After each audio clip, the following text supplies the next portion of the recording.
Tao po. So ito na nga mga kabukalbo. Another ulam, another vlog. Pero yung ulam ko ngayon mga kabukalbo, low budget na, wala ng pera bukalbo nyo. Baka naman.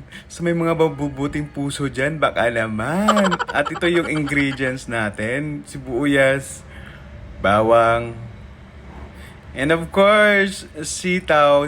Dahil ang lulutuin ko ngayon mga kabukalbo is adobong sitaw. Dahil wala na akong budget mga kabukalbo.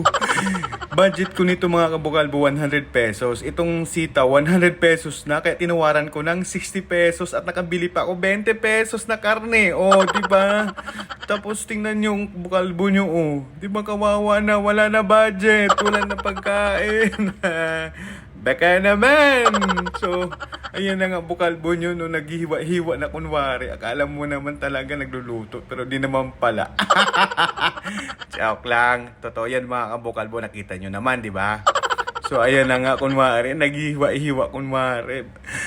Baka naman baka kasi iisipin nyo porket mataba bukalbo nyo, ang daming kinakain. Wala na, uy! Baka naman, mamigay ka naman kayo dyan. Or panoorin mo tong buong video ko ha, huwag mong i-skip yung ads.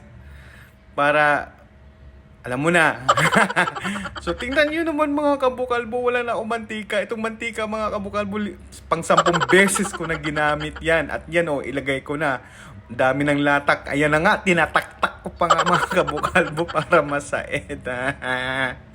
Baka naman mga kabukalbo. At ilagay ko na nga yung karne na kanina mga 5 slice lang yata yun na medyo malaki kaunti. So ginawa ko, niliitan ko para medyo madami. Diba? Teknik ba? Teknik. 20 pesos lang yan mga kabukalbo. Tapos 60 pesos yung sitaw. Mahal yung sitaw mga kabukalbo ngayon. Parang per isang hibla yata noon 2 piso. So ano yun, 30 yun. So 60 pesos yun. Oh, nakita niyo yun yung bawang paglagay. Hinagis ko, di ba? Ganun mga kabukalbo para masarap yung ulam. Ihagis mo yung mga ingredients paglagay. Tapos ang next natin ilagay dyan is sibuyas. Ayan, haluin lang ng haluin natin yung mga kabukalbo, di ba? O di ba kaunti lang yung sahog natin pero mas maganda maraming mga sibuyas or bawang para yun kasi ang nakakadagdag lasa sa luto natin. Di ba? So, sasarapan na natin yan mga kabukalbo kahit di masarap. Sabihin na natin, yummy! O, ilagay na natin yung sitaw na parang ang dami-dami tingnan. Tapos kapag maluto, kapiranggot na lang. Ilang subo na lang, wala na, ubos na. O, di ba? Parang ang dami-dami, no? Pero pag once yan lalambot na, kaunti na lang yan. Tingnan mo mga kabukalbo mamaya.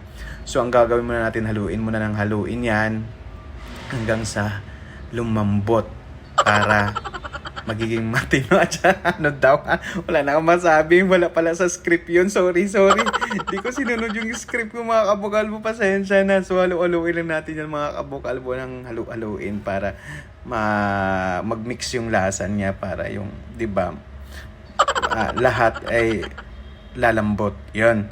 Tapos takpan ulit, pakuluan. So ayan, nakita nyo nga mga kabukalbo, no? May toyo na nga yan nilagyan ko. Hindi ko na ilagay yung video. Tapos may laurel yan na. Lahat nandyan na yung sangkap natin. Timplado na nga yan mga kabukalbo. Pasensya na. Pero alam ko naman, alam nyo na paano magluto ng adobong sitaw, di ba?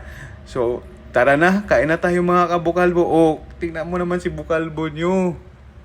Di ba? Hindi mo mahalata na wala nang makain, pero ang totoo, wala nang makain yan. Di lang talaga halata kasi wala na lieg. Tingnan mo naman, di ba? Hindi lang halata na wala nang makain, pero mga kabukalbo, nagtitiis na yan. Ganyan. Oh, kita yung ulam, adobong sitaw, pero bakit nag-iba yung kulay? Oh, may pa kindat-kindat sa bukalbo nyo. So, ano ba talaga yung ulam mo? Adobong sitaw o bakit nag-iba? So, ang ulam ko pala dyan mga kabukalbo is sinigang na baboy. Yung adobong sitaw is pang kinabukasan pa yon. Nagkamali lang ako ng lagay dito sa video mga kabukalbo. Ayan, oh. Sorry na, pang ulam ko pala yon kay nabukasan. Oh, nga na.